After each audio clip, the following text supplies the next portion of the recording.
A well-regulated militia being necessary to the security of a free state. The right of the people to keep and bear arms shall not be infringed. Good Tuesday to you. Thanks so much for tuning in to another edition of Bearing Arms' Cam and Company. My name is Cam Edwards. It is good to be with you once again. And we've got a great show for you. You're going to be talking with Larry Keane of the National Shooting Sports Foundation in just a little bit. Delving into litigation in Massachusetts that is having a big impact on gun store owners around the country. We'll also get into a court decision out of New Jersey. Bad news for gun owners and those who possess magazines of more than 10-round capacity. And we've got our armed citizen story for you. We've got our plea deal of the day. We've got our good deed of the day.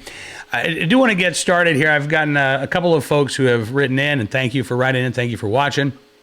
Asking, okay, a couple of things. What's up with the country road behind you, and what is going on with this big bushy beard on your face? So we'll take both of those in order here. So the country road behind me, that's my farm in Central Virginia. I'm coming to you outside of Farmville, Virginia, about 3 hours south of Washington, D.C., outside of the Beltway bubble, in real America. I absolutely love it here. And you know, you might see some rotating pictures. It might be a baby goat behind me one day. You never know. But that's the backdrop. Now, as for this big bushy thing, so if you have watched Cam and Company in the past, if you follow me on Twitter at Cam Edwards, you know that my wife, Miss E, has for about 3 years now been fighting lung cancer. And ordinarily, you know, people shave their head to be in solidarity. Well, I've been bald since I was early 20s. Shaving my head is not going to prove any sort of solidarity with my wife, Missy. So instead, she asked if I could grow out the beard. So this is the official chemo support beard for Miss E. And I will go ahead and make a request. I try not to talk about this a lot because I know this is a show dedicated to the Second Amendment, not to my own personal life, but my wife is going in for a CT scan Wednesday morning, bright and early. Right now, basically where she's at, she feels fine. The tumors in her lungs are all pretty small.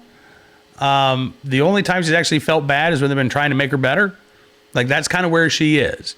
But the standard course of treatment has run out. So she is in clinical trials right now. And tomorrow she goes in for a scan. Her second scan with this clinical trial. The first scan showed that the tumors were in check. They weren't growing. Tomorrow we find out if that's still the case.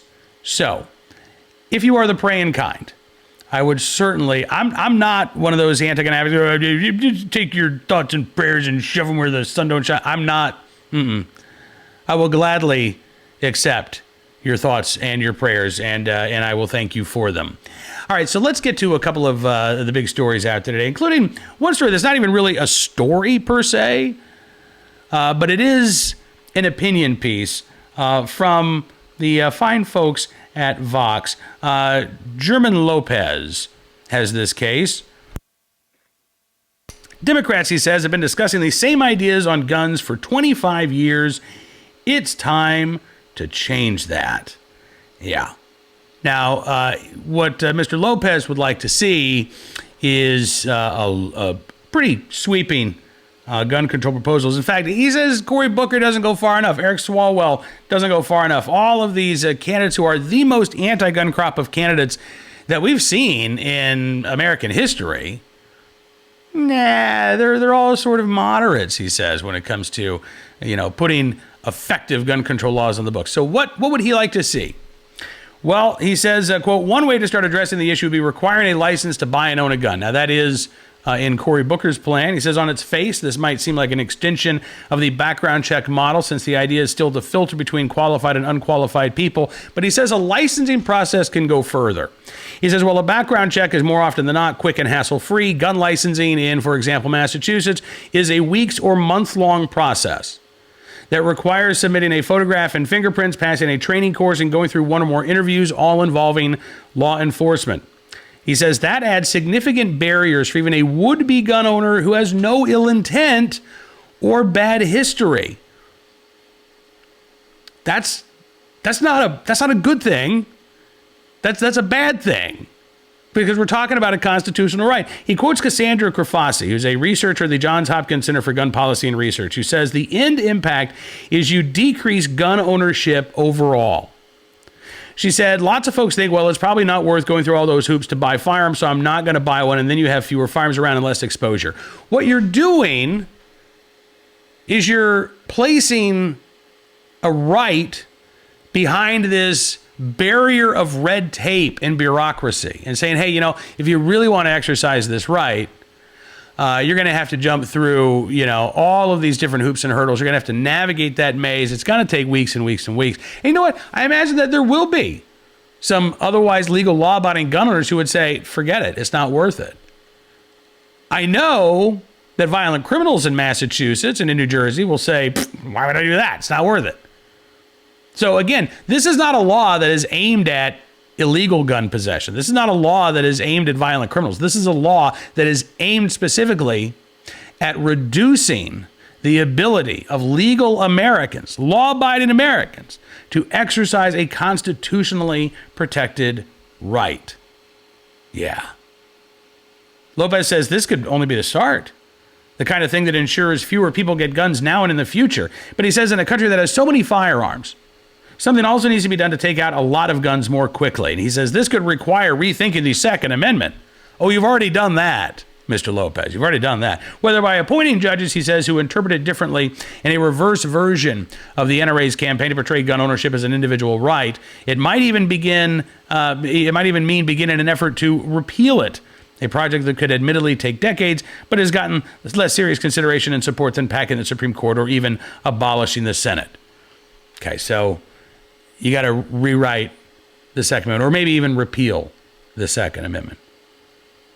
I don't know about you, but throughout American history, I've found that those projects that seek to restrict the rights of Americans, A, don't fare well legislatively. B, when they do end up becoming law, it really never works out the way that the supporters thought that it would.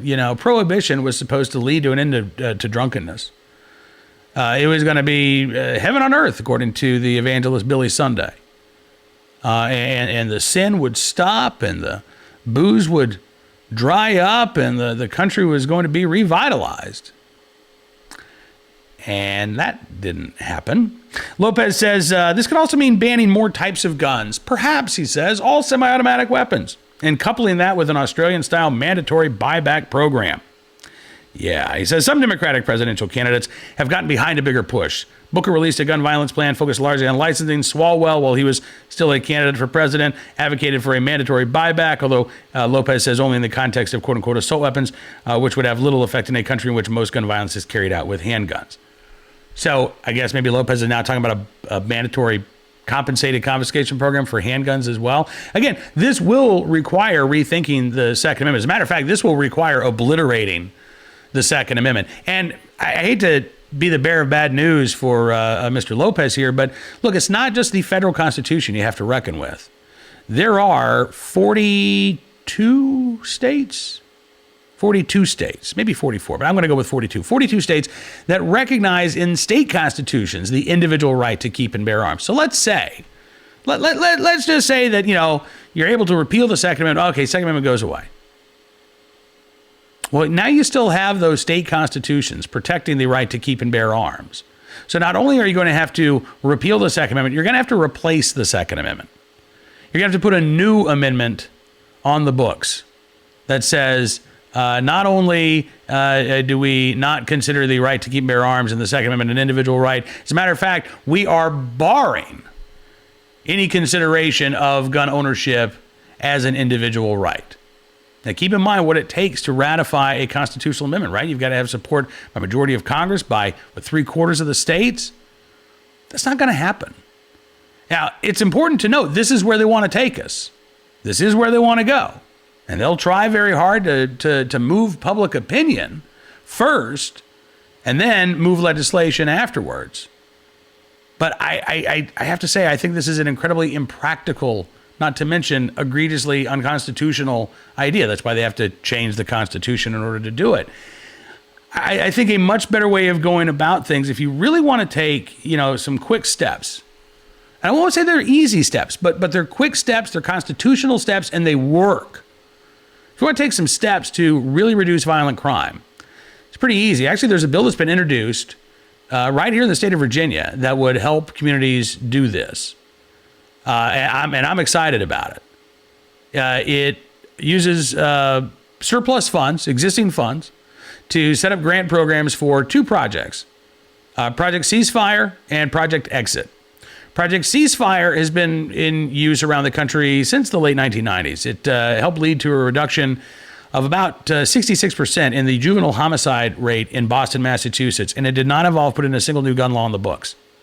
Instead, it focuses on the most violent offenders in any given community.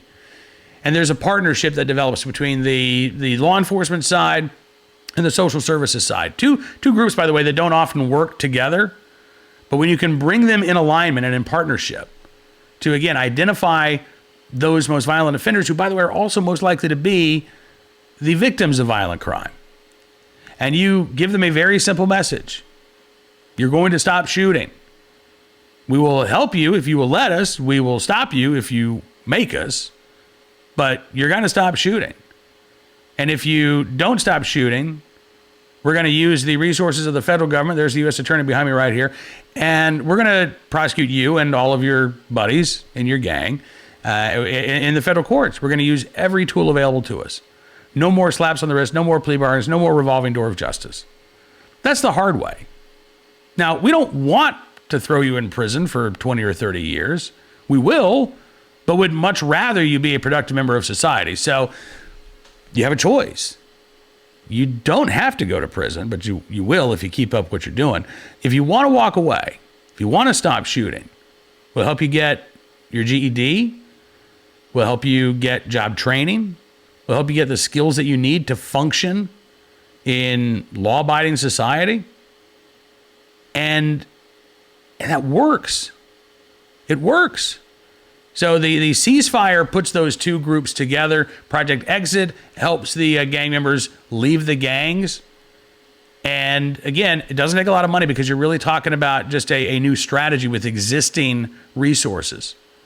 And as long as those two groups can work together, as long as law enforcement and the community side can work together, which can be a challenge in some communities, to be sure, but when they're operating in sync, then the violence stops. Streets become safe again. Parents can let their kids play outside again. And the violence doesn't have to come back. The safety and the calm can be maintained. Doesn't require rewriting the Second Amendment, doesn't require going out and banning a lot of guns, because the vast majority of crime in any given community is driven by a very small number of individuals. So I think German Lopez at Vox has it backwards. Rather than trying to write the Second Amendment out of our laws, rather than try some insane process of rounding up hundreds of millions of firearms from people who will not be using them in a violent crime ever, and treating them like criminals, instead of doing that, why don't we focus like a laser on those most violent offenders?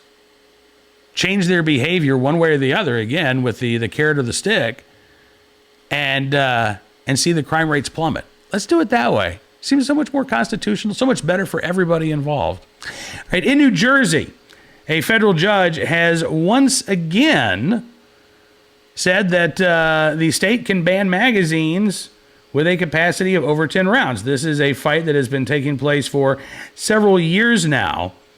And a federal judge, Judge Peter Sheridan, ruled just a few days ago that the 10-round magazine limit on firearms is perfectly fine and constitutional after the state moved for a judgment on the case. This could go up to the Supreme Court. It's done at the appellate level, in essence. And there is a conflict right now. Scott Bach, who's the executive director of the Association of New Jersey Rifle and Pistol Clubs, told NJ.com last year, after the Third Circuit's initial decision upholding the magazine ban, that the court would consider filing a petition up to the U.S. Supreme Court. It's possible that that takes place. Out in California, you've got another magazine case that is currently in the Ninth Circuit Court of Appeals. And in that case, federal judge Robert Benitez has struck down California's magazine ban, calling it unconstitutional, ruling that these magazines are in common use for a variety of lawful purposes, that it would be an infringement of the right to keep and bear arms to actually apply that law to tell people who currently possess them they can no longer possess them. And also, we're litigating whether or not you can tell people, hey, even if you've owned them in the past or you've bought them in the past, you can't buy them anymore. Judge Benitez does not feel like the state of California is likely to win on the merits of that case, but that case is still proceeding. So no matter where you live, coast to coast, again, laws challenging the most commonly sold firearms and accessories are being put on the books. They're being challenged in court. But again, this is where gun control activists are right now. And it might not be enough for the anti-gun writers at Vox, but this is, again, as bold as we have seen the gun ban movement in decades. As a matter of fact, in Massachusetts, the Attorney General there, Maura Healey, a couple of years ago, actually, 2016 now, so it's been like 3 years, July 20th, 2016, she stood before a group of the press and said, hey, you know what? I've been looking at Massachusetts assault weapons ban language, which has been on the books at that point for 18 years. And it's so weird, she said, everybody's been interpreting this wrongly for almost 2 decades. But I found the right interpretation. And the right interpretation is that, in essence, almost every semi-automatic rifle and shotgun sold in the state of Massachusetts is illegal and has been for 18 years. But she said, listen, I'm not going to prosecute anybody for selling those guns in the past. And I'm not going to prosecute anybody for, possessing those firearms now. But going forward, I absolutely will prosecute anybody who tries to sell one of these firearms. And then, of course, local law enforcement. What? Do they get to prosecute gun owners who are in possession of these firearms? Well, as you can imagine, this too has led to litigation. We reported this yesterday at Bearing Arms. The latest filing by the Massachusetts Attorney General is that she says firearms retailers who are suing over this ruling must not be of ordinary intelligence, because if they were of ordinary intelligence, she says, they could have determined that some of the guns in question were actually fine and dandy. Yeah. Now, as it turns out, you go back and you look at some of the previous statements by the Attorney General, and no, she didn't talk about these firearms being okay. As a matter of fact, she said quite the opposite. So I want to welcome Larry Keane, General Counsel from the National Shooting Sports Foundation, to Cam & Company, to talk about this case and where we go from here.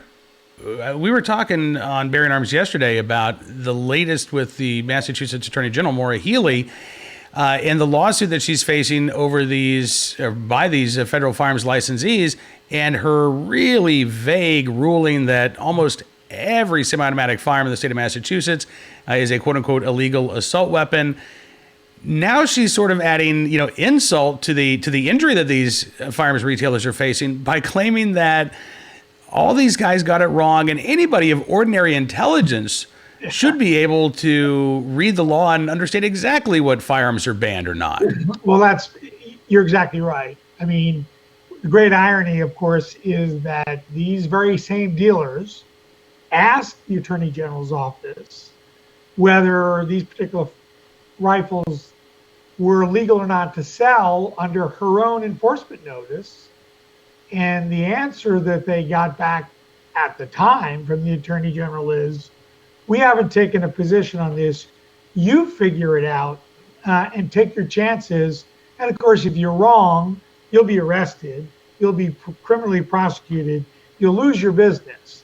And now, after 2.5 years of litigation, they now turn around and say, oh no, these are okay to sell. It's always been okay to sell these. And as you say, anybody of ordinary intelligence can figure this out. Well, of course, I assume the people that work at the Attorney General's office are people of ordinary intelligence.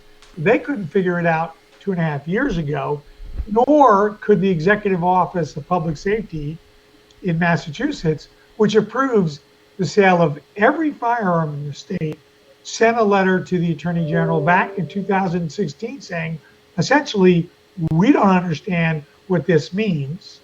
And the legislature sent a letter saying, we don't understand what this means, nor do federal firearms licensees.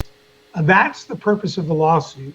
And this is just the latest in a continuing effort to avoid having to answer questions in litigation. She's trying to prevent the plaintiffs, which by the way includes the National Shooting Sports Foundation, from taking the deposition of the police departments in which these particular retailers are located. And she's trying to prevent that by saying, oh no, these firearms are okay to sell, and so therefore you don't need a deposition, and this case should just all go away. But what she also ignores is the fact that she herself, in responding to discovery requests, said that I am not the only decider, or I'm not the final arbiter of what guns are legal or not legal to sell in the state. So, and that's exactly right, something we've been saying all along. She doesn't, a police chief or a police officer who encounters somebody with one of these firearms could say, I don't care what Maura Healey says. I say that's illegal and you're under arrest, or a district attorney in the state. And again, if you accept her theory, firearms that were sold legally 20 years ago, 15 years ago, 5 years ago, are illegal. And she just says, well, don't worry about it because I'm not going to go back and enforce this against any guns that were sold in the past. But again, that's her. What about some police officer in Cambridge who pulls somebody over on their way to the range or their way home from the range with one of these firearms that they now say are illegal, but that they bought 10 years ago? They could be arrested and thrown in jail. So it's not as simple as headline Healey is the final arbiter about what is or isn't legal to sell. She has frustrated this case. She has delayed this case. Even the federal court judge has commented that this case has been going on for too long and we need to get this moving. So where are we right now? Again, you're trying to depose some of these police chiefs and law enforcement officers, but where in the process, or I guess we're still in the discovery process? How far are we from actually taking this case to trial? Well, I think we're quite a ways from that. We're still in the discovery phase. We want to take the deposition of the Attorney General's office. We want to be able to ask them, why didn't you answer this question 3 years ago when you were asked? We want to ask the police departments where these dealers live, if they understand this enforcement notice. And we want to take the deposition of the Executive Office of Public Safety and ask them, based on the letter they sent to her in 2016 saying, we're confused, whether they are still confused or whether they understand it. And even in her recent pronouncement that these guns are legal to sell, she never explains how she applies her own test. So we don't even understand why these guns are legal and other guns are not. So and there's another lawsuit pending in state court involving other plaintiffs who are suing her, saying that the enforcement notice is a regulation and it was promulgated in violation of Massachusetts state law that requires you to have public comment, etc., which she never did. She just put this enforcement notice out, tried to claim it's not a regulation, but even the federal court judge essentially said this is a regulation. If it walks like a duck, it quacks like a duck, it's a duck. So this is a regulation. So there's another state court case going on. We're many, many months from completing discovery in the summary judgment phase and then a trial in this matter. So we're unfortunately still quite a ways away. And again, she has done everything she can think of, including a frivolous appeal to the First Circuit to delay and frustrate these plaintiffs from having their day in court.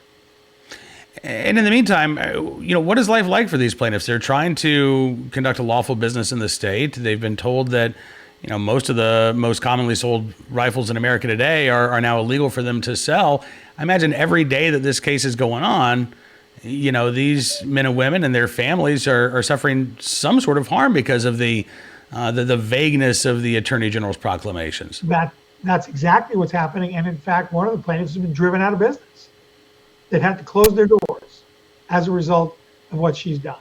And again, for 20 years under Massachusetts, most of the firearms we're talking about were legal to sell, were approved by the state Executive Office of Public Safety, and prior attorney generals before headline Healey never raised any specter that somehow these guns were illegal, which is absurd to suggest that these anti-gun AGs like Harshberger and Riley somehow were okay with these illegal sales, and only she suddenly discovered that this was going on. That doesn't pass the laugh test. Again, the Executive Office of Public Safety approved every single sale. And you can't tell me that the Executive Office of Public Safety didn't know what they were approving. Of course they did.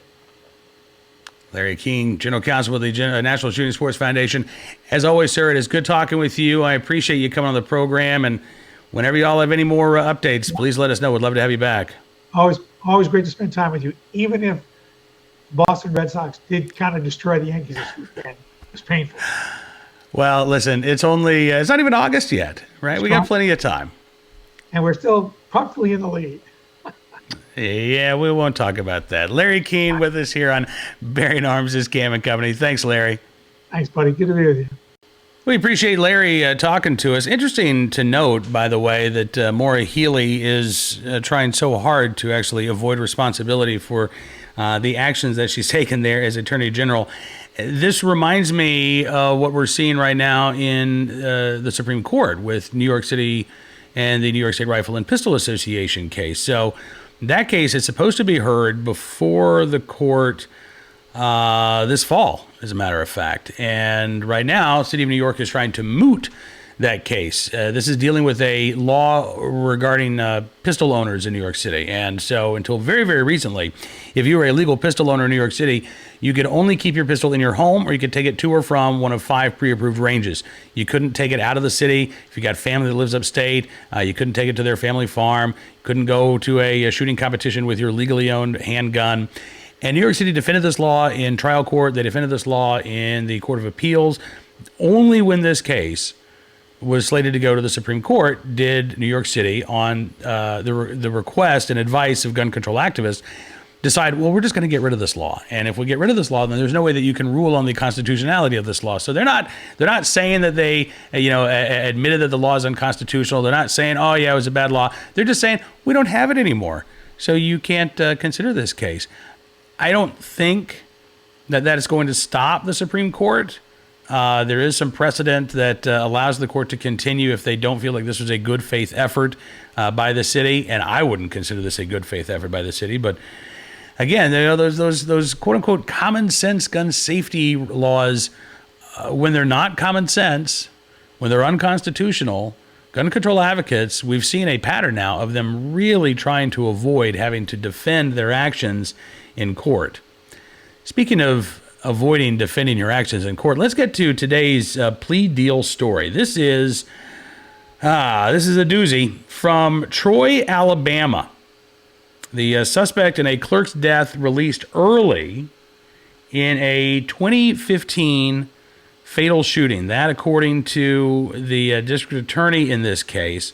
And so this starts back in 2015 with a homicide that ultimately got pled down to manslaughter. And the suspect in this case ultimately got probation in that case. The victim's father had asked for leniency, and so this individual, Leon Terrell Flowers, who's now 23, pleaded down to manslaughter. He was released on parole April 20th, 2019, so just a few months ago. And now Flowers stands charged with the murder of Neil Parush Kumar, who is a store clerk and a graduate student who was murdered as he was opening the J&S Buy-Right convenience store in Troy last Wednesday morning. The DA in this case, Tom Anderson, says that the Alabama Board of Pardons and Paroles, according to WDHN, now going to be making changes to their release policies to help reduce crimes being committed by those on early release. I would love it if that were the case. I don't know that that's actually, I don't know. I'll believe it when I see it. Let's put it that way. because this is not a problem that is endemic to Troy, Alabama. It's not a problem that's endemic only to the state of Alabama. This is a problem that persists all around the country. And I expect that it's not one that's going to be solved very easily. Our hero of the day from McMinn County, Tennessee. Sante Mack, age 39, tried to break into a home where he was not wanted, armed with a gun, ended up assaulting one of the women inside that home, and was ultimately stopped by a armed homeowner. This happened in McMinn County, Tennessee over the weekend.